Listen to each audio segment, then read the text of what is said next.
راجعون۔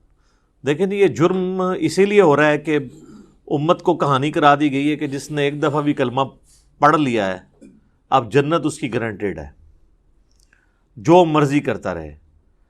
اور یہ بھی چیزیں آؤٹ آف کانٹیکسٹ پیش کی گئی ہیں، یہ اس طریقے سے نہیں تھا۔ صحیح بخاری کی حدیث ہے، نبی صلی اللہ علیہ وآلہ وسلم نے فرمایا میری پوری امت جنت میں جائے گی سوائے اس کے کہ جس نے جنت میں جانے سے انکار کر دیا۔ تو پوچھا گیا کہ من ابا یا رسول اللہ، کس نے انکار کیا؟ تو آپ نے فرمایا کہ جس نے میرا حکم مانا وہ جنت میں جائے گا، اور جس نے میری نافرمانی کی اس نے جنت میں جانے سے انکار کر دیا۔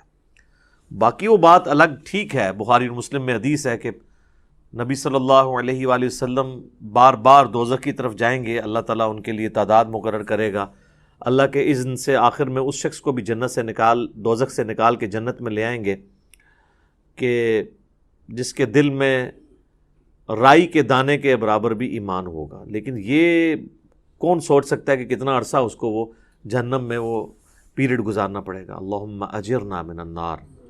یہاں تو کہہ دیتے ہیں جناب ایک پھیرا لگے گا، آپ کو پھیرے کی لینتھ کا ہی نہیں پتا۔ ہم لوگ تو 5 سے 10 سیکنڈ کے لیے موم بتی کے فلیم کے اوپر نہیں ہاتھ رکھ سکتے۔ دنیا کی آگ، اور بخاری اور مسلم دونوں میں حدیث ہے کہ آخرت کی آگ جو ہے وہ دنیا کی آگ سے 70 گنا تیز ہے۔ تو یہ بات کر دینا بڑا آسان ہے۔ اچھا آپ اس کو دنیا میں اگر کسی کو پریکٹیکلی امیجن کروائیں نا تو وہ کانپ اٹھے گا۔ اگر کسی کو آ جائے نا کہ تمہیں ایک جمعے کی نماز چھوڑنے پر، یا ایک فجر ظہر اثر مغرب کی چھوڑنے پر، فجر چھوڑنے پر فجر سے لے کر ظہر تک ایک 10 بائی 10 کے کمرے میں رکھا جائے گا جس میں 100 کوبرا سانپ ہوں گے، 100 بچھو ہوں گے اور 100 اژدہے ہوں گے، بس صرف فجر سے ظہر تک تم نے وقت گزارنا ہے ایک نماز چھوڑنے پہ، تو وہ کانپ اٹھے گا اس تصور سے ہی، کیونکہ اس کو امیجن کر سکتا ہے۔ آخرت چونکہ دیکھی نہیں ہے تو وہ کہتا ہے بس ٹھیک ہے دیکھی جائے گی انشاءاللہ تعالیٰ، جو کچھ بھی ہے تیرے محبوب کی امت سے۔ تو جمعے کا معاملہ تو بہت سینسٹیو ہے۔ جمعے کی آپ اہمیت کا اندازہ اس بات سے لگا دیں کہ جمعے کی نماز کے اوپر ایک پوری سورت ہے، اس کا نام ہی سورۃ الجمعہ ہے، سورت نمبر 62 پارہ نمبر 28 میں، اور اس میں باقاعدہ اللہ تعالیٰ نے جمعے کی فرضیت کا ذکر کیا ہے۔ اعوذ باللہ من الشیطان الرجیم، بسم اللہ الرحمن الرحیم۔ یا ایہا الذین آمنوا اذا نودی للصلاۃ من یوم الجمعہ، اے ایمان والو جب ندا دی جائے، اذان دی جائے جمعے کے لیے، اس کی نماز کے لیے جمعے کے دن، فاسعوا الی ذکر اللہ، تو جلدی سے لبکو اللہ کے ذکر کی طرف، وذروا البیع، اور تجارت چھوڑ دو، ذالکم خیر لکم ان کنتم تعلمون، اسی میں تمہاری خیریت ہے اگر تم جانتے ہوتے۔ فاذا قضیت الصلاۃ، ہاں جب نماز پڑھ چکو، فانتشروا فی الارض وابتغوا من فضل اللہ، اس کے بعد تم زمین میں پھیل سکتے ہو اور اللہ کے فضل کو تلاش کرو۔ یعنی صرف جمعے کے اس ٹائم پیریڈ کے لیے آپ نے کاروبار زندگی کو ترک کرنا ہے۔ وَاذْكُرُوا اللَّهَ كَثِيرًا لَعَلَّكُمْ تُفْلِحُونَ، اور اللہ کو بہت کثرت سے یاد کرو تاکہ تم فلاح پا جاؤ۔ تو جمعے کی فرضیت قرآن میں آئی ہے، اس سے آپ اس کی اہمیت کا اندازہ لگا سکتے ہیں۔ باقی جتنی نمازوں کا ذکر ہے وہ جنرل ہے ان کی فرضیت کے اعتبار سے، یا ایون سورۃ النور کے اندر صلاۃ الفجر اور عشاء اور ظہر کا ذکر آیا ہے تو وہ پردے کے اعتبار سے آیا ہے۔ فرضیت کا جہاں تک ذکر ہے نا اسپیسیفکلی وہ جمعے کی نماز ہے، اسی لیے اس کی سب سے زیادہ امپورٹنس ہے۔ اور جمعے کی بھی نماز کی امپورٹنس نہیں ہے، جمعے کی اس ایکٹیویٹی کی امپورٹنس ہے۔ نماز تو اللہ تعالیٰ نے اس دن ویسے ہی کم کر دی ہے، 4 کی بجائے 2 فرض کر دی ہیں۔ خطبے کی امپورٹنس ہے، اور یہ مسلمانوں کی ایک ویکلی پولیٹیکل گیدرنگ ہے، اور سالانہ پولیٹیکل گیدرنگ مسلمانوں کی عید کی نمازیں ہیں، اور انٹرنیشنل گیدرنگ سالانہ جو ہے وہ حج کی گیدرنگ ہے۔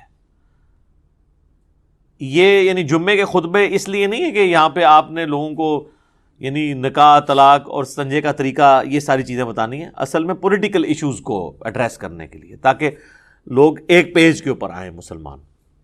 اسی لیے جمعے کی گیدرنگ ایک شہر میں ایک سے زیادہ ہونی بھی نہیں چاہیے۔ یہ تو آج کل ایک چندے کے چکر میں اتنی جامع مسجد بن گئی ہیں، ادروائز اصولاً دیکھا جائے تو ایک شہر میں ایک جامع مسجد ہوگی۔ ایران میں آپ چلے جائیں تہران میں ایک جگہ جمعہ ہوتا ہے اور 15 سے 20 لاکھ لوگ ایک جگہ جمعہ پڑھ رہے ہوتے ہیں، اور ایران کا پریزیڈنٹ جمعے کا خطبہ دیتا ہے. یہاں پہ بھی ہمارے پرائم منسٹر کو فیصل مسجد میں خطبہ دینا چاہیے. تو آپ دیکھیں پھر کس طریقے سے قوم ایک جگہ جمع ہوتی ہے. ہم تو ایک قوم بھی نہیں اسی وجہ سے. بہرحال یہ الگ سے ایک ٹاپک ہے. جمعے کی فرضیت کے اعتبار سے سورۃ الجمعہ کافی ہے. بخاری اور مسلم دونوں میں حدیث ہے، نبی صلی اللہ علیہ وآلہ وسلم نے فرمایا کہ اگرچہ ہم سب سے آخر میں آئے ہیں لیکن قیامت والے دن ہم سب سے سبقت لے جائیں گے، یہود و نصارہ سے بھی. پھر نبی علیہ السلام نے اس کی ریزن بتائی کہ اللہ تعالیٰ نے جمعے کا دن یہودیوں پر پیش کیا، انہوں نے اس کی قدر نہیں کی، انہوں نے ہفتے کا دن اپنے لیے چوز کر لیا. پھر نصارہ پہ پیش کیا، انہوں نے اس کی قدر نہیں کی اور اتوار کا دن انہوں نے چوز کر لیا. پھر اللہ نے ہماری رہنمائی کر دی جمعے کے دن کے لیے. اچھا، نبی علیہ السلام نے اس کو اللہ کی طرف منسوب کیا کہ اللہ نے ہمارے لیے رہنمائی مقرر کر دی کہ ہم جمعے کی طرف متوجہ ہوئے. اور پھر نبی صلی اللہ علیہ وآلہ وسلم نے فرمایا کہ قیامت والے دن، یعنی اس جمعے کے دن کے تحفے کو ایکسیپٹ کرنے کی وجہ سے قیامت والے دن ہم سبقت لے جائیں گے، یعنی سب سے پہلے جنت میں جانے والے نبی صلی اللہ علیہ وآلہ وسلم کے امتی ہوں گے انشاءاللہ تعالی. اللہم اجعلنا منہم آمین. صحیح مسلم میں ایک حدیث ہے کہ نبی صلی اللہ علیہ وآلہ وسلم نے فرمایا کہ جمعے کا دن باقی تمام دنوں کا سردار ہے. اسی دن آدم علیہ السلام پیدا ہوئے، اسی دن وہ جنت میں داخل کیے گئے، اسی دن جنت سے نکالے گئے، اور اسی دن قیامت قائم ہوگی. ایک اور حدیث ہے بخاری اور مسلم دونوں میں، نبی صلی اللہ علیہ وآلہ وسلم نے فرمایا کہ جمعے کے دن ایک گھڑی، ایک لمحہ ایسا آتا ہے کہ اس گھڑی میں جو اللہ سے خیر مانگی جائے نا، اللہ تعالیٰ وہ خیر عطا فرما دیتا ہے. اچھا، اس میں اب مختلف اقوال ہیں. بہرحال صحیح مسلم میں ایک حدیث ہے کہ نبی علیہ السلام نے فرمایا کہ یہ جو قبولیت کی گھڑی ہے نا، یہ خطیب کے ممبر پر بیٹھنے سے لے کر نماز جمعہ کے ختم ہونے تک ہے. اس دوران یہ ایکٹیویٹی ہے، یعنی ایک گھڑی ایسی آتی ہے جو قبولیت کا وقت ہے. ویسے پبلک میں مشہور ہے کہ وہ دو خطبوں کے درمیان وہ بھی ہو سکتا ہے، اس کے علاوہ بھی نماز کا بھی وقت ہو سکتا ہے جس میں آپ اللہ کی طرف رجوع لاتے ہیں. اس لیے آپ دیکھیں کہ بخاری اور مسلم دونوں میں حدیث ہے، نبی صلی اللہ علیہ وآلہ وسلم نے فرمایا جو جمعے والے دن سب سے پہلی گھڑی میں آتا ہے اسے اونٹ نحر کرنے کا ثواب دیا جاتا ہے. جو اس کے بعد آتا ہے اسے ایک گائے ذبح کرنے کا ثواب. جو اس کے بعد آتا ہے اسے ایک بھیڑ یا بکری ذبح کرنے کا ثواب. جو اس کے بعد آتا ہے اسے ایک مرغی ذبح کرنے کا ثواب. اور جو بالکل اینڈ پہ آتا ہے اسے انڈا صدقہ کرنے کا ثواب. اور پھر اس کے بعد الفاظ ہے کہ اس کے بعد فرشتے رجسٹر بند کر دیتے ہیں جب خطیب ممبر پہ چڑھ جاتا ہے. یعنی یہ ساری گھڑیاں خطیب کے ممبر پہ چڑھنے سے پہلے ہیں. اور پھر فرشتے جو ہیں وہ بھی الذکر سننا شروع کر دیتے ہیں. الذکر یعنی جو خطیب خطبہ دے رہے ہیں، بشرطے کہ وہ ذکر ہو، کہانیاں نہ ہو. الذکر تو پھر سر یہی ہے، انا نحن نزلنا الذکر وانا لہ لحافظون. صحیح مسلم میں حدیث ہے کہ نبی علیہ السلام کے جمعے کا خطبہ جو ہے وہ قرآن ہی ہوا کرتا تھا. 4 حدیثیں اوپر تلے. ایک صحابیہ کہتی ہے کہ میں نے حضور علیہ السلام سے جمعے کے خطبے میں اتنی دفعہ سورہ قاف جو پارہ نمبر 26 میں آتی ہے سنی کہ مجھے زبانی یاد ہو گئی. اب ہر جمعے میں وہ ظاہر تذکیر والی صورت ہے تو وہ الذکر سننا شروع کر دیتے ہیں. اور پھر اس کے بعد جو آتا ہے نا، پھر اسے نارمل صرف نماز کا ثواب ملتا ہے. جو ایکسٹرا آرڈنری ثواب ہے نا جمعے کا وہ ختم ہو جاتا ہے. اچھا، اسی حدیث میں الفاظ ہیں کہ جو پہلی گھڑی میں آئے اس کے لیے ثواب. پھر اس میں نبی علیہ السلام نے یہ بھی فرمایا کہ پھر جتنا مقدر ہو تم نماز ادا کرو. یعنی جمعے سے پہلے آپ 2 4 6 8 10 جتنی مرضی نفلی رکعتیں پڑھ سکتے ہیں. اچھا، اس میں ایک حدیث ضعیف بھی پیش کی جاتی ہے ابو داؤد کی کہ جمعے والے دن مکروہ وقت کوئی نہیں ہوتا، وہ روایتی کمزور ہے. اس کا تو آپ نے بہرحال خیال رکھنا ہوگا. وہ جو 5-7 منٹ ہوتے ہیں جب سورج اپنے ٹریک میں بالکل سینٹر میں ہوتا ہے، جسے آپ زوال کہتے ہیں، وہ زوال نہیں ہوتا، وہ ضحوہ کبریٰ ہوتا ہے. زوال آفتاب تو کہتے ہیں آپ ظہر کا وقت شروع ہونے کو ہے، سورج گرنا شروع ہو جائے مغرب کی طرف. سینٹر سے ذرا سا ہٹے گا تو مکروہ وقت ختم ہو جائے گا. ایگزیکٹ سینٹر میں آپ سمجھ لیں وہ جو 5-7 منٹ ہیں وہ مکروہ وقت ہے. اس سے پہلے بھی آپ نفلی نماز پڑھ سکتے ہیں، اس کے بعد بھی ایگزیکٹ اس وقت نہیں پڑھ سکتے.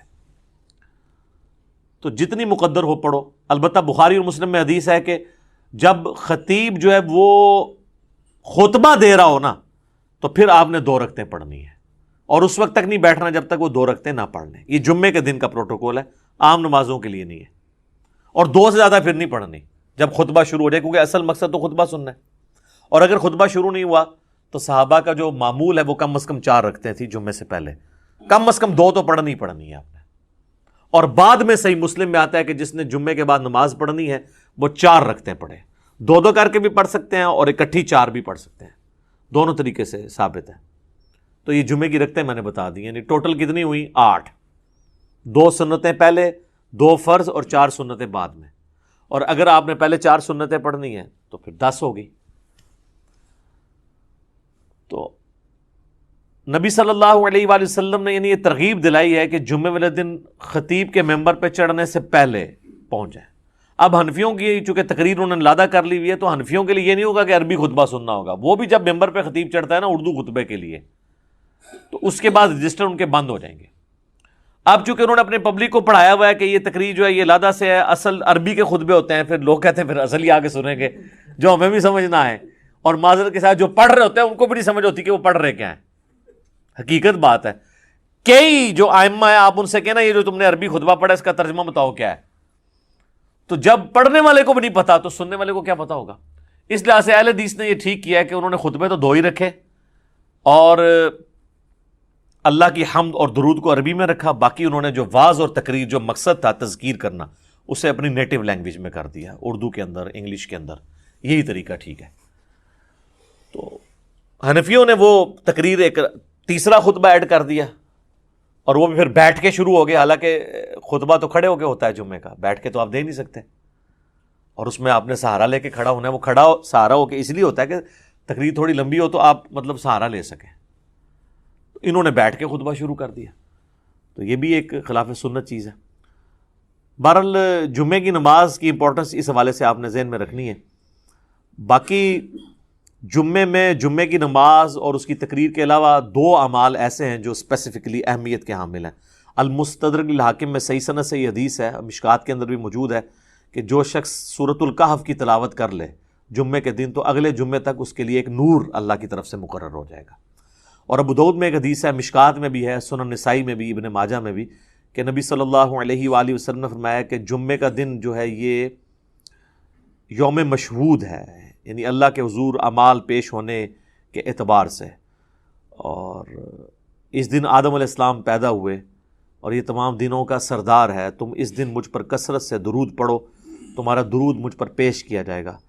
تو صحابہ نے عرض کیا اللہ کے محبوب علیہ السلام جب آپ فوت ہو جائیں گے اور آپ کی ہڈیاں مٹی میں مل جائیں گی، یہ الفاظ ہیں حدیث کے، کیونکہ اس وقت 295 سی اس طرح اپلائی نہیں ہوتی تھی سوال پوچھنے کے اوپر، تو تب بھی آپ پہ درود پیش ہوگا. تو آپ نے فرمایا ہاں، ان اللہ حرم علی الارض ان تأکل اجساد الانبیاء، بے شک اللہ تعالیٰ نے حرام کر دیا ہے مٹی کے لیے کہ وہ نبیوں کے جسموں کو کھائے. تو درود مجھ پر اس وقت بھی پیش ہوگا. تو جمعے کا دن اسپیسیفکلی درود شریف کا دن بھی ہے. اللہم صلی علی محمد وعلی آل محمد. اب آ جائیں وہ جمعے کے تاریخ کے اعتبار سے. صحیح مسلم میں ایک حدیث ہے، نبی علیہ السلام نے فرمایا کہ لوگوں جمعہ چھوڑنے سے بعد آ جاؤ ورنہ ایسا نہ ہو کہ اللہ تعالیٰ تمہارے دلوں پر مہر لگا دے. اور یہ مہر وہ ہے صم بکم عمی فہم لا یرجعون، ختم اللہ علی قلوبہم وعلی سمعہم وعلی ابصارہم والعیاذ باللہ تعالی. اور جامع ترمذی میں حدیث ہے جس نے مسلسل 3 جمعے چھوڑ دیے اللہ تعالیٰ اس کے دل پر مہر لگا دے گا. اچھا، اسی وجہ سے یہ پبلک مشہور ہے کہ 3 کٹھے نہیں چھوٹنے چاہیے. اندازہ کریں آپ، ان کو پتہ ہی نہیں ہے کہ یار مطلب صرف جمعہ ہی ہے مسلمان کے لیے، 3 نہیں چھوٹنے چاہیے. وہ کہتے ہیں نہیں، مسلم شریف میں حدیث ہے نا کہ ایک جمعے سے لے کر دوسرا جمعہ درمیان کے گناہوں کا کفارہ ہے. یعنی جو کام چک کے رکھو جمعہ پڑھ لو، کام ختم. تو یہ پوری حدیث اس طرح نہیں ہے میرے بھائی، پوری حدیث اس طرح ہے اگر کبیرہ گناہوں سے بچا جائے تو ایک جمعے سے دوسرا جمعہ، اس تو بھی آسان کام، ایک رمضان سے دوسرا رمضان. شکر ہے تسی یہ نہیں لیا ہوا جمعہ دے ہفتے بعد پھر اللہ کی بارگاہ ایک رمضان سے دوسرا رمضان اور ایک نماز سے دوسری نماز درمیان کے گناہوں کا کفارہ ہے اگر کبیرہ سے بچا جائے. تو سب سے کبیرہ گناہ شرک کے بعد اگر کوئی ہو سکتا ہے تو وہ فرض نماز چھوڑنا ہے. تو اگر کبیرہ گناہ نہیں کیے یعنی ایک جمعے سے لے کر اگلے جمعے تک کوئی نماز نہیں چھوڑی پھر چھوٹے گناہ معاف ہوں گے. نماز چھوڑنے سے بڑا کون سا گناہ ہے؟ صحیح مسلم میں حدیث ہے بندے کے ایمان، شرک اور کفر کے درمیان فرق نماز ہے. جامعہ ترمذی میں حدیث ہے شقیق تابعی کہتے ہیں کہ صحابہ کرام صرف تارک الصلاح کی تکفیر کرتے تھے، جو نماز چھوڑنے والا نا اسے کافر سمجھتے تھے، اس کے علاوہ کسی گناہ کے اوپر وہ کفر کا فتویٰ نہیں لگاتے تھے. ابو داؤد ترمذی میں حدیث ہے جس نے جان بوجھ کے نماز چھوڑی گویا اس نے کفر کیا. یہ تو بڑا سینسٹیو معاملہ ہے. کفر اور شرک کے درمیان فرق جب نماز ہے. اور اس سے بھی بڑھ کر سورۃ الروم کی وہ جو آیت ہے منیبین الیہ، رجوع لاؤ اللہ کی طرف، وَأَقِیمُوا الصَّلَاةَ وَلَا تَکُونُوا مِنَ الْمُشْرِکِینَ، اور نماز کو قائم رکھنا، دیکھنا مشرکوں میں سے نہ ہو جانا. نماز چھوڑنے والے کو اللہ تعالیٰ نے فرمایا گویا کہ وہ مشرک ہے. پاکستان کے شناختی کارڈ میں مسلمان ہے، اللہ کے ہاں وہ عملاً مشرک ہے، عملاً کافر ہے. ہاں ٹھیک ہے، ہم عقیدے میں فتویٰ نہیں لگاتے، باقی اس کا اور اللہ کا معاملہ ہے. پھر سنن ابن ماجہ میں حدیث ہے ابو درداء اصحاب صوفہ میں سے ہیں، وہ کہتے ہیں کہ نبی علیہ السلام نے، بڑے پیارے الفاظ ہیں، میرے خلیل نے مجھے 3 وصیتیں کی تھی. نمبر 1، اللہ کے ساتھ شرک نہ کرنا، خواہ تمہارے ٹکڑے ٹکڑے کر دیے جائیں یا تمہیں آگ میں جلا دیا جائے. نمبر 2، کبھی نماز، فرض نماز نہ چھوڑنا ورنہ اللہ کے ہاں تمہارا ذمہ اٹھ جائے گا، یعنی اللہ کو پھر کوئی پرواہ نہیں. اور نمبر 3، شراب نہ پینا، تمام گناہوں کی چابی شراب ہے. یہ 3 وصیتیں ابو درداء کہتے ہیں کہ نبی علیہ السلام نے مجھے کی تھی. پھر مسند امام احمد میں وہ حدیث ہے کہ نبی صلی اللہ علیہ وآلہ وسلم فرمایا کہ جو شخص نماز پڑھنے والا ہے قیامت والے دن اس کی نماز اس کے لیے دلیل ہوگی، نور ہوگی اور نجات کا ذریعہ ہوگی. اور جو نماز چھوڑنے والا ہے اس کے لیے نہ کوئی نور ہوگا، نہ نجات کا کوئی سبب ہوگا، نہ اللہ کے حضور کوئی حجت ہوگی پیش کرنے کے لیے. اور اس کا حشر فرعون، قارون اور حامان کے ساتھ ہوگا، والعیاذ باللہ تعالی. اور ایک اور حدیث ہے سنن ابی داؤد میں کہ قیامت والے دن سب سے پہلے نماز کے بارے میں سوال کیا جائے گا. اور پھر فرمایا کہ جس کی نماز درست نکل آئی اس کے باقی معاملات آسان ہو جائیں گے، اور جس کی نماز ہی غلط نکلی اس کے بعد کے معاملات اس سے زیادہ مشکل ہو جائیں گے. پھر اسی حدیث میں الفاظ ہیں کہ اگر کسی کے فرائض میں کوئی کوتاہی رہ گئی تو اللہ تعالیٰ فرشتوں سے کہے گا کہ میرے بندوں، اس بندے کی کوئی نفلی عبادت دیکھو، جو ہم سنت پڑھتے ہیں، یعنی 12 سنت موقدہ نفلی عبادت ہے، تو فرائض کی کمی اس سے پوری کر لی جائے. لیکن فرض کے اوپر کوئی کمپرومائز نہیں ہے. لہٰذا یہ جمعے کے معاملے کو اتنا ہلکا جاننا اور کہنا جی بس ٹھیک ہے دیکھی جائے گی، کوئی فرق نہیں پڑتا. اور حقیقت بات تو یہ ہے کہ علماء عرب تو آپ کو پتہ ہے کہ نماز چھوڑنے والے کی تکفیر کرتے ہیں، اور ان کے فتوے کے تحت تو پھر ظاہر ہے کہ نکاح بھی ٹوٹ جائے گا. جو انہوں نے پوچھا نکاح تو ٹوٹ جائے گا ظاہر ہے. اور ایسی عورت کو تو ایسے مد سے بالکل طلاق لے لینی چاہیے. اس کو دھمکی لگائے کہ یا تو نماز شروع کر، جمعے کی نہیں عام نماز بھی، ادروائز دیکھیں نا جی. اب یہ تو نہیں کہ آپ نے صرف کلمہ پڑھ لیا تو آپ مسلمان تصور ہو جائیں گے. یعنی اسلام 3 چیزوں کا نام ہے نا، اقرار باللسان، زبان سے اقرار کرنا، وتصدیق بالقلب، اور دل سے تصدیق کرنا، وعمل بالجوارح، اور اپنے اعمال کے ساتھ، جوارح کے ساتھ اس کو ایگزیکیوٹ بھی کرنا. جب میں آپ کو حدیث بتا رہا ہوں جامعہ ترمذی کی کہ صحابہ کرام علیہم رضوان تارک الصلاح کی تکفیر کرتے تھے. آپ نے عمر سیریز میں نہیں دیکھا کہ جب وہ جاتے ہیں جو مرتدین قبائل کی طرف، جن کی طرف ان کو خبر ملتی ہے کہ یہ مرتد ہوئے ہیں، تو وہ کہتے ہیں اذان دو. جواب میں اگر وہاں سے اذان کی آواز آتی ہے تو وہ پھر حملہ نہیں کرتے تھے، اور نہیں آتی تھی تو پھر وہ یعنی وہ ان کے لیے جو ٹیسٹر انہوں نے رکھا ہوا تھا نا، چیک پوائنٹ، وہ نماز تھی. اب مجھے بتائیں صحابہ اگر اس وقت دنیا میں آ جائیں، اور ہم جو اس وقت کلیم کر رہے ہیں کہ دنیا کا سب سے بڑا اسلامی ملک پاکستان ہے نا، کہتے ہیں انڈونیشیا کو بھی پیچھے چھوڑ دیا نا اب آبادی کے اعتبار سے، تو وہ پاکستان کے شناختی کارڈ میں جو لکھا ہے اس اعتبار سے تو واقعی سب سے بڑا ہے. لیکن اگر اس کو اللہ کے کرائٹیریا میں دیکھا جائے تو یہ کہاں پہ کھڑا ہوگا ملک؟ میرا خیال ہے پاکستان میں 1% سے بھی کم لوگ ہیں جو 5 وقت کی نماز پڑھتے ہیں، اور جمعہ پڑھنے والے بھی ہارڈلی 5% ہوں گے، 5 سے 10%.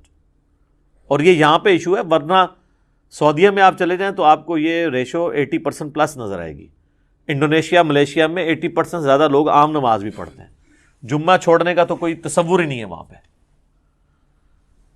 کیونکہ وہاں پہ فقہ شافعی، اور فقہ شافعی کے تحت جو نماز نہیں چھوڑتا وہ کافر ہے. اور مجھے نہیں سمجھ آتی اس کو فقہ میں کیوں الجھا دیا انہوں نے کہ جی امام حنیفہ نے بھی کوئی ہلکی اس کی سزا نہیں بتائی ہوئی ہے. وہ کہتے ہیں جو تارک الصلاۃ ہے اسے قید کیا جائے گا یہاں تک کہ وہ نماز شروع نہ کر دے، پھر اسے چھوڑا جائے گا. تو یہ بھی سزا کوئی چھوٹی نہیں ہے. باقی 3 ائمہ تو کہتے ہیں کہ اسے قتل کیا جائے گا، وہ مرتدی اسے تصور کرتے ہیں تارک الصلاۃ کو. تو اب چونکہ سختی نہیں ہوئی ہے تو پھر آپ انجام دیکھ لیں. کہتے ہیں جی وہ سب سے زیادہ حنفی ہیں، اسی لیے سب سے زیادہ بے نمازی دنیا میں، کیونکہ آپ تکفیر نہیں کرتے بے نمازی کی. تو جب حنفی زیادہ ہوں گے تو بے نمازی زیادہ ہوں گے. حالانکہ اسے حنفی شافعیت کا مسئلہ ہی نہیں، یہ تو مسلم شریف میں حدیث ہے نا، یہ کوئی امام شافعی کا قول تو نہیں ہے. صحیح مسلم میں کتاب الایمان میں پہلے چیپٹر کے اندر یہ حدیث موجود ہے کہ بندے کے کفر اور اسلام کے درمیان فرق نماز ہے. اس حدیث کو تو مطلب امام شافعی یا احمد بن حنبل یا امام مالک کے کسی دھکے کی یا انہوں مونڈا دینے کی ضرورت نہیں ہے نا، یہ حدیث خود ہی. اور اس سے بڑھ کر سورہ روم کی آیت وَأَقِیمُوا الصَّلَاةَ وَلَا تَکُونُوا مِنَ الْمُشْرِکِینَ، نماز قائم رکھنا اور دیکھنا مشرکین میں شامل نہ ہونا. تو جناب یہ جمعوں وغیرہ کے چکر سے ذرا باہر نکلیں.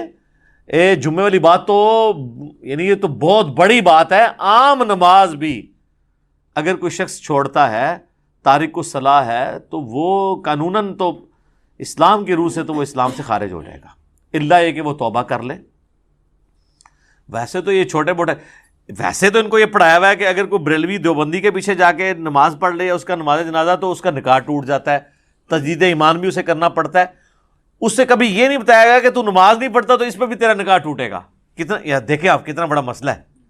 یعنی جو بڑا ایشو تھا وہ نہیں بتایا گیا اسے کہ نماز چھوڑنے سے بھی تیرا نکاح ٹوٹ سکتا ہے، نماز چھوڑنے کی وجہ سے بھی تیری بیعت، چلے جو بھی انہوں نے ایک ٹوٹی پوٹی فارم میں اپنا ایک سلسلہ شروع کیا ہے وہ ٹوٹ سکتا ہے. ادھر تو وہ جن کے بیعت ہوئے ہوتے ہیں وہ نہیں نماز پڑھتے. خود کہاں سے پڑھنی ہے انہوں نے؟ اللہ ماشاء اللہ بہت کم لوگ ہیں کہ جو نماز پڑھتے ہوں. اور جماعت کے ساتھ نماز کا اہتمام کرنا، خوشو خضوع سے پڑھنا، یہ تو آپ چھوڑ دیں. اسی لیے پھر انہوں نے ایک جھوٹی کہانی یعنی سب کے ہاں ملتی ہے کہ جی وہ نماز تو اللہ کی معرفت کا ذریعہ ہے، جو اللہ تک پہنچ چکے ہوں تو نماز ان کو ضرورت ہی نہیں ہے، یا اگر انہوں نے پڑھنی ہے تو وہ کہتے ہیں دل کی نماز ہوتی ہے. چندہ دل کا نہیں ہوتا. جو روٹیاں اور روسٹ توڑتے ہیں اور کھاتے ہیں، اپنی توندیں بڑھاتے ہیں، وہ دل کی نہیں ہوتی. اور جہاں بات آتی ہے نماز پڑھنے کی وہ دل کی ہوتی ہے. ٹھیک ہے.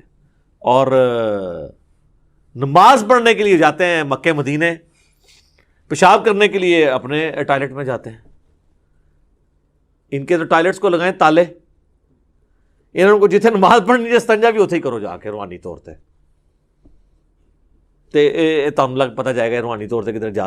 یعنی جو بندہ یہاں بیٹھے بیٹھے مکے اور مدینے جا کے نمازیں پڑھ رہا ہے، استنجا کرنے کے لیے وہ کیوں اٹیچ باتھ میں جاتا ہے؟ اتنی بڑی ایکٹیویٹی وہ پرفارم کر رہا ہے تو استنجا بھی ہوتے ہی کرو. ٹھیک ہے. ان کے آپ ٹوائلٹ بند کریں، ان کے اوپر CCTV کیمرے لگائیں اور دیکھیں پھر جناب یہ کتنی دیر آپ کو نمازیں پڑھ کے بتاتے ہیں. سب کہانیاں ان کی کھل جائیں گی. اور آپ کو تو ہم یعنی پریکٹیکل سولوشن دے رہے ہیں. دیکھیں یہ اب سائنٹیفک دور ہے، ادھر آپ نے ایشوز کو پیش کرنا ہے تو آپ نے ایک بکش فارم میں پیش کرنا ہے کہ ہاں یہ اس طرح نہیں اس طرح. ٹھیک ہے. اور میں آپ کو بتاؤں یہ جو معجزات اور کرامات کو ہم مانتے ہیں لیکن یہ کسی کے اختیار میں نہیں ہے، الا ایک انبیاء کے ساتھ معجزات اٹیچ ہیں. کرامت اللہ تعالیٰ جس کے اوپر ظاہر کرتے ہیں. یہ جس طرح سپر مین اور ٹارزن بنا کے پیش کرتے ہیں نا بزرگوں کو، تو چونکہ ان کے دعوے ہیں نا تو کر کے بتائیں. نبی علیہ السلام سے اگر نبی علیہ السلام اللہ کا پیغمبر ہونے کا دعویٰ کر رہے تھے تو جب ان سے یہ بات کی جاتی تھی تو وہ فزیکلی سب کے سامنے کرتے تھے. بخاری مسلم میں حدیث ہے، ایک بارش نہیں ہو رہی تھی تو ایک صحابی نے کھڑے ہو کر کہا یا رسول اللہ کے حضور دعا کریں. وہ کہتے ہیں ہم چلچلاتی دھوپ میں گئے ہیں اور واپس آئے ہیں تو بارش شروع ہو گئی تھی، اور اتنی بارش ہوئی کہ اگلے جمعے تک ہوتی رہی، اور اگلے جمعے وہی شخص دوبارہ کھڑا ہوا کہ یا رسول اللہ آپ دعا کریں کہ ہماری ارد گرد زمینوں پہ تو بارش ہو، ہمارے گھروں پہ نہ ہو، گھر کی چھتیں ٹپکنا شروع ہو گئی ہیں۔ تو نبی علیہ السلام نے اپنی مبارک انگلی سے یوں اشارے کیے اور وہ بادل پھٹنے شروع ہو گئے، ٹھیک ہے۔ اور وہ کہتے ہیں جب ہم اگلے جمعے کے لیے گئے بارش میں تھے تو واپس آئے تو دھوپ تھی۔ تو میرے بھائی یہ یعنی نبی علیہ السلام نے تو سب کچھ کر کے بتایا نا۔ آپ کا جن بزرگوں کے بارے میں کلیم ہے تو ہم ان کو سائنٹیفکلی اس طرح چیزوں پہ چیک کریں گے، یہ سب کے سامنے فزیکلی کر کے بتائیں گے۔ اور میں آپ کو بتاؤں نبی علیہ السلام کی نبوت کو جسٹیفائی کرنے والی سب سے بڑی چیز یہ ہے کہ ہزاروں کیمرے آپ کے اوپر فٹ تھے۔ یہ جو آپ کے صحابہ تھے سفر و حضر ہر وقت آپ کے ساتھ تھے۔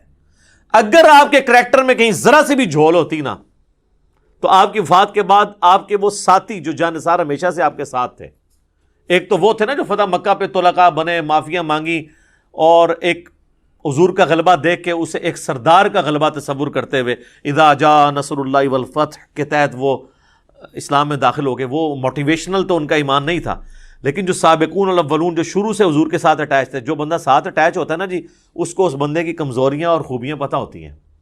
کہیں نہ کہیں بندہ ایکسپوز ہو جاتا ہے۔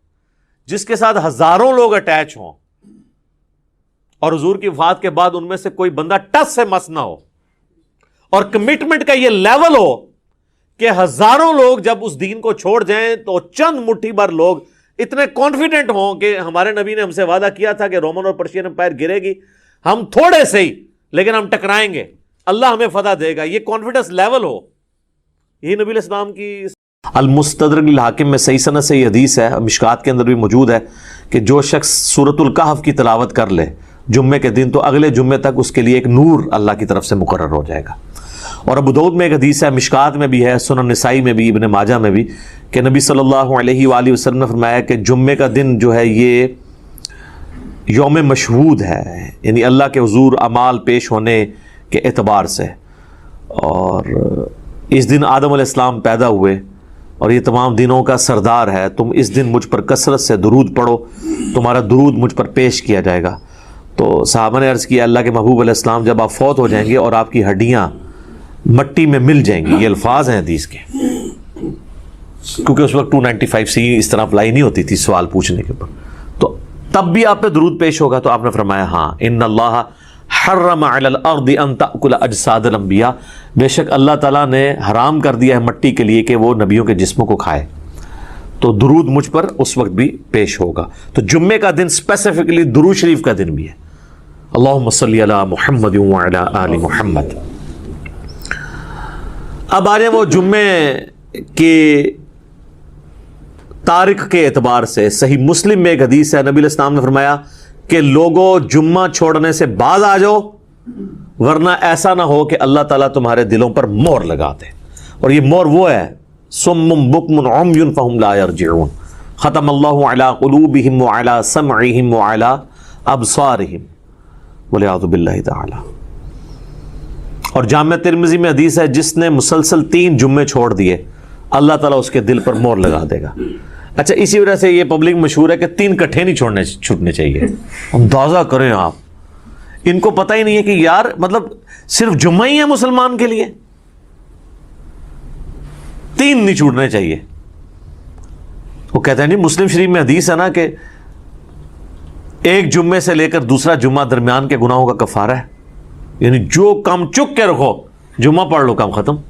تو یہ پوری حدیث اس طرح نہیں ہے میرے بھائی، پوری حدیث اس طرح ہے اگر کبیرہ گناہوں سے بچا جائے تو ایک جمعے سے دوسرا جمعہ، اس تو بھی آسان کام، ایک رمضان سے دوسرا رمضان۔ شکر ہے تسی یہ نہیں لے آیا جمعہ دے ہفتے بعد پھر اللہ کی بارگاہ، ایک رمضان سے دوسرا رمضان اور ایک نماز سے دوسری نماز درمیان کے گناہوں کا کفارہ ہے اگر کبیرہ سے بچا جائے۔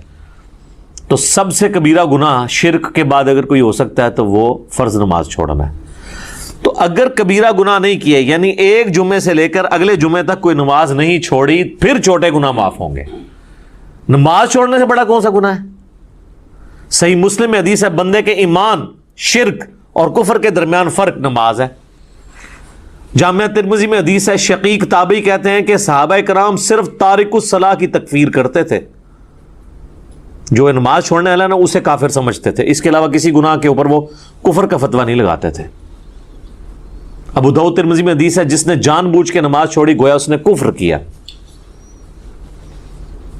یعنی یہ تو بڑا سینسٹیو معاملہ ہے، کفر اور شرک کے درمیان فرق جب نماز ہے۔ اور اس سے بھی بڑھ کر سورۃ الروم کی وہ جو آیت ہے، منیبین الیہ، رجوع لاؤ اللہ کی طرف، وَأَقِیمُوا الصَّلَاةَ وَلَا تَکُونُوا مِنَ الْمُشْرِکِینَ، اور نماز کو قائم رکھنا، دیکھنا مشرکوں میں سے نہ ہو جانا۔ نماز چھوڑنے والے کو اللہ تعالیٰ فرمایا گویا کہ وہ مشرک ہے۔ پاکستان کے شناختی کارڈ میں مسلمان ہے، اللہ کے ہاں وہ عملاً مشرک ہے، عملاً کافر ہے۔ ہاں ٹھیک ہے، ہم عقیدے میں فتویٰ نہیں لگاتے، باقی اس کا اور اللہ کا معاملہ ہے۔ پھر سنن ابن ماجہ میں حدیث ہے، ابو درداء اصحاب صفہ میں سے ہیں، وہ کہتے ہیں کہ نبی علیہ السلام نے، بڑے پیارے الفاظ ہیں، میرے خلیل نے مجھے 3 وصیتیں کی تھی۔ نمبر 1، اللہ کے ساتھ شرک نہ کرنا، خواہ تمہارے ٹکڑے ٹکڑے کر دیے جائیں یا تمہیں آگ میں جلا دیا جائے۔ نمبر 2، کبھی نماز، فرض نماز نہ چھوڑنا، ورنہ اللہ کے ہاں تمہارا ذمہ اٹھ جائے گا، یعنی اللہ کو پھر کوئی پرواہ نہیں۔ اور نمبر 3، شراب نہ پینا، تمام گناہوں کی چابی شراب ہے۔ یہ 3 وصیتیں ابو درداء کہتے ہیں کہ نبی علیہ السلام نے مجھے کی تھی۔ پھر مسند امام احمد میں وہ حدیث ہے کہ نبی صلی اللہ علیہ وآلہ وسلم نے فرمایا کہ جو شخص نماز پڑھنے والا ہے، قیامت والے دن اس کی نماز اس کے لیے دلیل ہوگی، نور ہوگی اور نجات کا ذریعہ ہوگی، اور جو نماز چھوڑنے والا ہے اس کے لیے نہ کوئی نور ہوگا، نہ نجات کا کوئی سبب ہوگا، نہ اللہ کے حضور کوئی حجت ہوگی پیش کرنے کے لیے، اور اس کا حشر فرعون، قارون اور حامان کے ساتھ ہوگا، والعیاذ باللہ تعالی۔ اور ایک اور حدیث ہے سنن ابی داؤد میں کہ قیامت والے دن سب سے پہلے نماز کے بارے میں سوال کیا جائے گا، اور پھر فرمایا کہ جس کی نماز درست نکل آئی اس کے باقی معاملات آسان ہو جائیں گے، اور جس کی نماز ہی غلط نکلی اس کے بعد کے معاملات اس سے زیادہ مشکل ہو جائیں گے۔ پھر اسی حدیث میں الفاظ ہیں کہ اگر کسی کے فرائض میں کوئی کوتاہی رہ گئی تو اللہ تعالیٰ فرشتوں سے کہے گا کہ میرے بندوں، اس بندے کی کوئی نفلی عبادت دیکھو، جو ہم سنت پڑھتے ہیں، یعنی 12 سنت موقدہ نفلی عبادت ہے، تو فرائض کی کمی اس سے پوری کر لی جائے، لیکن فرض کے اوپر کوئی کمپرومائز نہیں ہے۔ لہذا یہ جمعے کے معاملے کو اتنا ہلکا جاننا اور کہنا جی بس ٹھیک ہے دیکھی جائے گی، کوئی فرق نہیں پڑتا۔ اور حقیقت بات تو یہ ہے کہ علماء عرب تو آپ کو پتہ ہے کہ نماز چھوڑنے والے کی تکفیر کرتے ہیں، اور ان کے فتوے کے تحت تو پھر ظاہر ہے کہ نکاح بھی ٹوٹ جائے گا، جو انہوں نے پوچھا نکاح تو ٹوٹ جائے گا ظاہر ہے۔ اور ایسی عورت کو تو ایسے مرد سے بالکل طلاق لے لینی چاہیے، اس کو دھمکی لگائے کہ یا تو نماز شروع کر، جمعے کی نہیں عام نماز بھی، ادروائز دیکھیں نا جی، اب یہ تو نہیں کہ آپ نے صرف کلمہ پڑھ لیا تو آپ مسلمان تصور ہو جائیں گے۔ یعنی اسلام 3 چیزوں کا نام ہے نا، اقرار باللسان، زبان سے اقرار کرنا، وتصدیق بالقلب، اور دل سے تصدیق کرنا، وعمل بالجوارح، اور اپنے اعمال کے ساتھ، جوارح کے ساتھ اس کو ایگزیکیوٹ بھی کرنا۔ جب میں آپ کو حدیث بتا رہا ہوں جامعہ ترمذی کی کہ صحابہ کرام علیہم رضوان تارک الصلاح کی تکفیر کرتے تھے، آپ نے عمر سیریز میں نہیں دیکھا کہ جب وہ جاتے ہیں جو مرتدین قبائل کی طرف، جن کی طرف ان کو خبر ملتی ہے کہ یہ مرتد ہوئے ہیں، تو وہ کہتے ہیں اذان دو، جواب میں اگر وہاں سے اذان کی آواز آتی ہے تو وہ پھر حملہ نہیں کرتے تھے، اور نہیں آتی تھی تو پھر وہ یعنی وہ ان کے لیے جو ٹیسٹر انہوں نے رکھا ہوا تھا نا، چیک پوائنٹ، وہ نماز تھی۔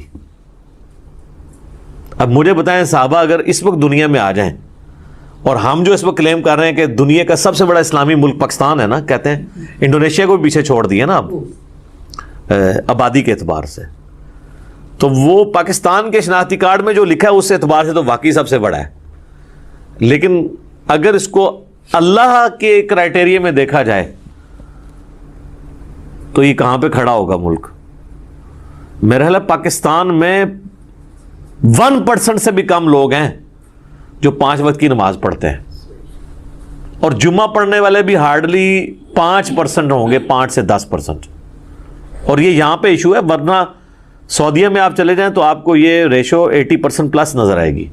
انڈونیشیا، ملیشیا میں 80% زیادہ لوگ عام نماز بھی پڑھتے ہیں، جمعہ چھوڑنے کا تو کوئی تصور ہی نہیں ہے وہاں پہ، کیونکہ وہاں پہ فقہ شافعی ہے، اور فقہ شافعی کے تحت جو نماز نہیں چھوڑتا وہ کافر ہے۔ اور مجھے نہیں سمجھ آتی اس کو فقہ میں کیوں الجھا دیا انہوں نے کہ جی امام حنیفہ نے بھی کوئی ہلکی اس کی سزا نہیں بتائی ہوئی ہے۔ وہ کہتے ہیں جو تارک الصلاۃ ہے اسے قید کیا جائے گا یہاں تک کہ وہ نماز شروع نہ کر دے، پھر اسے چھوڑا جائے گا۔ تو یہ بھی سزا کوئی چھوٹی نہیں ہے۔ باقی 3 ائمہ تو کہتے ہیں کہ اسے قتل کیا جائے گا، وہ مرتدی اسے تصور کرتے ہیں تارک الصلاۃ کو۔ تو اب چونکہ سختی نہیں ہوئی ہے تو پھر آپ انجام دیکھ لیں۔ کہتے ہیں جی وہ سب سے زیادہ حنفی ہیں، اسی لیے سب سے زیادہ بے نمازی دنیا میں، کیونکہ آپ تکفیر نہیں کرتے بے نمازی کی، تو جب حنفی زیادہ ہوں گے تو بے نمازی زیادہ ہوں گے۔ حالانکہ اسے حنفی شافعیت کا مسئلہ ہی نہیں، یہ تو مسلم شریف میں حدیث ہے نا، یہ کوئی امام شافعی کا قول تو نہیں ہے۔ صحیح مسلم میں کتاب الایمان میں پہلے چیپٹر کے اندر یہ حدیث موجود ہے کہ بندے کے کفر اور اسلام کے درمیان فرق نماز ہے۔ اس حدیث کو تو مطلب امام شافعی یا احمد بن حنبل یا امام مالک کی کسی دھکے کی یا انہوں مونڈا دینے کی ضرورت نہیں ہے نا، یہ حدیث خود ہی۔ اور اس سے بڑھ کر سورہ روم کی آیت وَأَقِیمُوا الصَّلَاةَ وَلَا تَکُونُوا مِنَ الْمُشْرِکِینَ، نماز قائم رکھنا اور دیکھنا مشرکین میں شامل نہ ہونا۔ تو جناب یہ جمعوں وغیرہ کے چکر سے ذرا باہر نکلیں۔ جمعے والی بات تو یعنی یہ تو بہت بڑی بات ہے۔ عام نماز بھی اگر کوئی شخص چھوڑتا ہے، تارک الصلاۃ ہے، تو وہ قانوناً تو اسلام کی روح سے تو وہ اسلام سے خارج ہو جائے گا، الا یہ کہ وہ توبہ کر لے۔ ویسے تو یہ چھوٹے موٹے، ویسے تو ان کو یہ پڑھایا ہوا ہے کہ اگر کوئی بریلوی دیوبندی کے پیچھے جا کے نماز پڑھ لے یا اس کا نماز جنازہ تو اس کا نکاح ٹوٹ جاتا ہے، تجدید ایمان بھی اسے کرنا پڑتا ہے۔ اس سے کبھی یہ نہیں بتایا گا کہ تو نماز نہیں پڑھتا تو اس پہ بھی تیرا نکاح ٹوٹے گا۔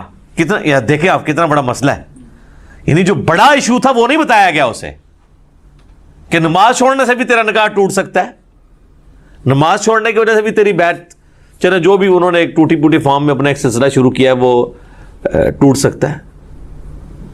تو ادھر تو جن کے بیعت ہوئے ہوتے ہیں وہ نہیں نماز پڑھتے، خود کہاں سے پڑھنی ہے انہوں نے؟ اللہ ماشاءاللہ بہت کم لوگ ہیں کہ جو نماز پڑھتے ہوں، اور جماعت کے ساتھ نماز کا اہتمام کرنا، خوشو خضوع سے پڑھنا، یہ تو آپ چھوڑ دیں۔ اسی لیے پھر انہوں نے ایک جھوٹی کہانی یعنی سب کے ہاں ملتی ہے کہ جی وہ نماز تو اللہ کی معرفت کا ذریعہ ہے، جو اللہ تک پہنچ چکے ہوں تو نماز ان کو ضرورت ہی نہیں ہے، یا اگر انہوں نے پڑھنی ہے تو وہ کہتے ہیں دل کی نماز ہوتی ہے۔ چندہ دل کا نہیں ہوتا، جو روٹیاں اور روسٹ توڑتے ہیں اور کھاتے ہیں، اپنی توندیں بڑھاتے ہیں، وہ دل کی نہیں ہوتی، اور جہاں بات آتی ہے نماز پڑھنے کی وہ دل کی ہوتی ہے۔ ٹھیک ہے، اور نماز پڑھنے کے لیے جاتے ہیں مکے مدینے، پیشاب کرنے کے لیے اپنے ٹوائلٹ میں جاتے ہیں۔ ان کے تو ٹوائلٹس کو لگائیں تالے، انہوں کو جتنے نماز پڑھنی ہے استنجا بھی اتنے ہی کرو جا کے روحانی طور پہ، تم لگ پتہ جائے گا روحانی طور سے کدھر جا سکے۔ یعنی جو بندہ یہاں بیٹھے بیٹھے مکے اور مدینے جا کے نمازیں پڑھ رہا ہے، استنجا کرنے کے لیے وہ کیوں اٹیچ باتھ میں جاتا ہے؟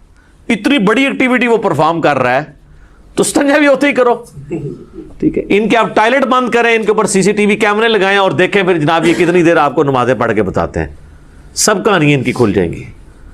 اور آپ کو تو ہم یعنی پریکٹیکل سولوشن دے رہے ہیں۔ دیکھیں یہ اب سائنٹیفک دور ہے، ادھر آپ نے ایشوز کو پیش کرنا ہے تو آپ نے ایک بکش فارم میں پیش کرنا ہے کہ ہاں یہ اس طرح نہیں اس طرح ہے۔ ٹھیک ہے، اور میں آپ کو بتاؤں یہ جو معجزات اور کرامات کو ہم مانتے ہیں لیکن یہ کسی کے اختیار میں نہیں ہے، الا ایک انبیاء کے ساتھ معجزات اٹیچ ہیں۔ کرامت اللہ تعالیٰ جس کے اوپر ظاہر کرتے ہیں، یہ جس طرح سپر مین اور ٹارزن بنا کے پیش کرتے ہیں نا بزرگوں کو، تو چونکہ ان کے دعوے ہیں نا تو کر کے بتائیں۔ نبی علیہ السلام سے اگر نبی علیہ السلام اللہ کا پیغمبر ہونے کا دعویٰ کر رہے تھے تو جب ان سے یہ بات کی جاتی تھی تو وہ فزیکلی سب کے سامنے کرتے تھے۔ بخاری مسلم میں حدیث ہے، ایک بارش نہیں ہو رہی تھی تو ایک صحابی نے کھڑے ہو کر کہا یا رسول اللہ کے حضور دعا کریں۔ وہ کہتے ہیں ہم چلچلاتی دھوپ میں گئے ہیں اور واپس آئے ہیں تو بارش شروع ہو گئی تھی، اور اتنی بارش ہوئی کہ اگلے جمعے تک ہوتی رہی، اور اگلے جمعے وہی شخص دوبارہ کھڑا ہوا کہ یا رسول اللہ آپ دعا کریں کہ ہماری ارد گرد زمینوں پہ تو بارش ہو، ہمارے گھروں پہ نہ ہو، گھر کی چھتیں ٹپکنا شروع ہو گئی ہیں۔ تو نبی علیہ السلام نے اپنی مبارک انگلی سے یوں اشارے کیے اور وہ بادل پھٹنے شروع ہو گئے۔ ٹھیک ہے، اور وہ کہتے ہیں جب ہم اگلے جمعے کے لیے گئے بارش میں تھے تو واپس آئے تو دھوپ تھی۔ تو میرے بھائی یہ یعنی نبی علیہ السلام نے تو سب کچھ کر کے بتایا نا. آپ کا جن بزرگوں کے بارے میں کلیم ہے تو ہم ان کو سائنٹیفکلی اس طرح چیزوں پہ چیک کریں گے, یہ سب کے سامنے فزیکلی کر کے بتائیں گے. اور میں آپ کو بتاؤں نبی علیہ السلام کی نبوت کو جسٹیفائی کرنے والی سب سے بڑی چیز یہ ہے کہ ہزاروں کیمرے آپ کے اوپر فٹ تھے. یہ جو آپ کے صحابہ تھے سفر و حضر ہر وقت آپ کے ساتھ تھے. اگر آپ کے کریکٹر میں کہیں ذرا سی بھی جھول ہوتی نا تو آپ کی وفات کے بعد آپ کے وہ ساتھی جو جانثار ہمیشہ سے آپ کے ساتھ تھے, ایک تو وہ تھے نا جو فتح مکہ پہ طلقاء بنے, معافیاں مانگی, اور ایک حضور کا غلبہ دیکھ کے اسے ایک سردار کا غلبہ تصور کرتے ہوئے اذا جاء نصر اللہ والفتح کے تحت وہ اسلام میں داخل ہو گئے. وہ موٹیویشنل تو ان کا ایمان نہیں تھا, لیکن جو سابقون الاولون جو شروع سے حضور کے ساتھ اٹیچ تھے, جو بندہ ساتھ اٹیچ ہوتا ہے نا جی, اس کو اس بندے کی کمزوریاں اور خوبیاں پتہ ہوتی ہیں. کہیں نہ کہیں بندہ ایکسپوز ہو جاتا ہے. جس کے ساتھ ہزاروں لوگ اٹیچ ہوں اور حضور کی وفات کے بعد ان میں سے کوئی بندہ ٹس سے مس نہ ہو, اور کمٹمنٹ کا یہ لیول ہو کہ ہزاروں لوگ جب اس دین کو چھوڑ جائیں تو چند مٹھی بھر لوگ اتنے کانفیڈنٹ ہوں کہ ہمارے نبی نے ہم سے وعدہ کیا تھا کہ رومن اور پرشین امپائر گرے گی, ہم تھوڑے سے ہی لیکن ہم ٹکرائیں گے, اللہ ہمیں فتح دے گا. یہ کانفیڈنس لیول ہو, یہ نبی علیہ السلام کی یعنی نبوت کی صداقت ہے. یہ دلیل ہے سب سے بڑی. تو نبی علیہ السلام پہ ہزاروں کیمرے فٹ تھے. کہیں آپ کے کریکٹر میں کوئی جھول ہوتی, آپ کی بیویوں کے ذریعے باہر نکل سکتی تھی بات, آپ کے دوستوں کے ذریعے باہر نکل سکتی تھی, اور آپ جن بزرگوں کو مانتے ہیں ان کی کیا کیا باتیں باہر نکلتی ہیں.